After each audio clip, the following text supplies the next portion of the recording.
Good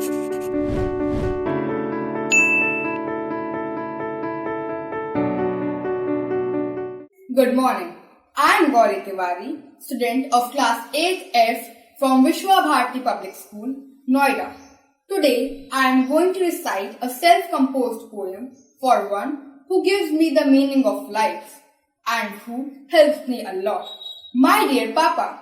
So the poem goes like this. Who helped me to muster up courage in bad times.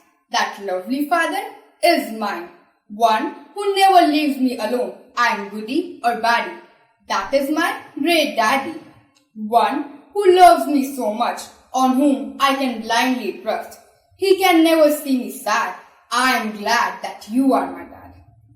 For your one smile, I can walk thousands of miles. I love the Maggie in which your love is linked. For you, my love will never end. The moments I have shared with you are unforgettable. I am glad that you are my dad. Who can't stand lie, who love old song. He is my father, brave and strong. He is daring, he is caring.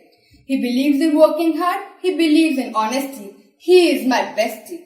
I am glad that you are my dad. I am glad that you are my dad. Thank you.